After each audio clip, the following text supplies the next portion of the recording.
Good afternoon. We all know the story of Noah and the flood. And we all know that God commanded Noah and his family to go into the ark. And when he went into the ark, he found safety.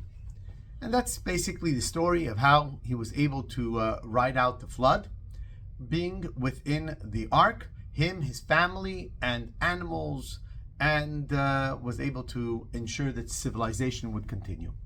I'd like to share with you that there are many levels of interpretation of the Torah. There's the simple explanation, the simple interpretation of the text, and we can go on and on and on.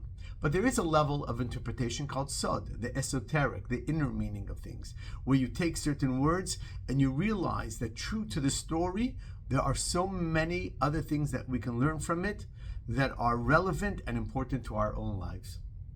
So the Hasidic literature says that the Hebrew word for word is teva, the same word as ark. And so God tells us that throughout our lives, it's almost impossible that you're not going to hit a bump in the road, that you're not going to hit a certain mileage of your long journey here in this world that is peaceful, serene.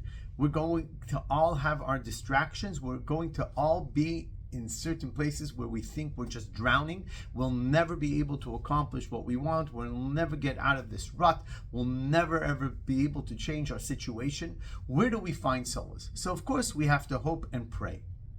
But the founder of the Hasidic movement said, you know what? Just like God told Noah that if you want to find safety, go into your teva, go into your box, go into your ark. So too, for a Jew, he has to go into the words of God. You have to go into the words of Torah, the words of prayer. We have to find our own place of solitude that we can find some time to think and to be able to meditate, to be able to realize what it would take for us, because most of the time it's all in our hands to slowly change our situation. You know, there was a recent hostage that was released, Raton.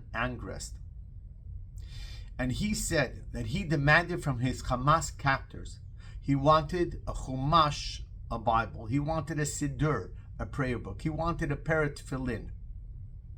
He was not religious, but he realized that spending hundreds of days in tunnels in solitude, being tortured by the Hamas captors, being refused food, the basic necessities of life, he needed to hang on to something.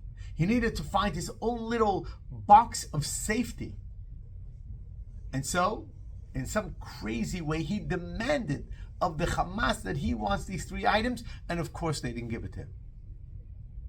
But one of his captors ended up, not sure how he got it, but he brought him a Siddur, a prayer book.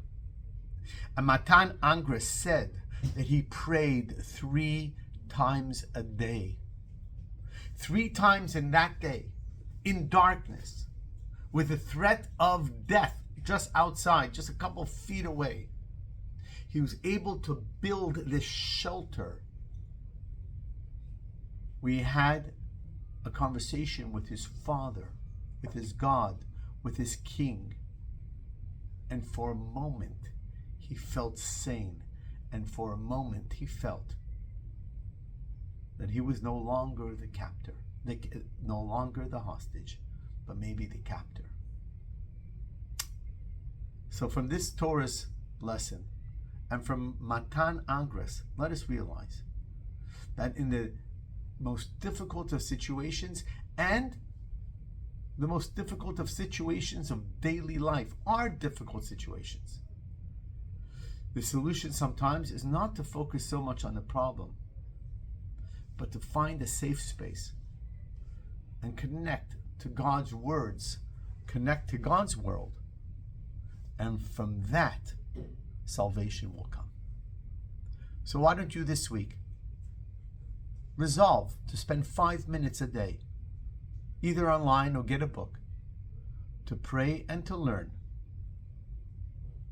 and imagine what it could do for all of us to escape the flooding waters and the distractions of the modern day world that we find ourselves in. Good Shabbat.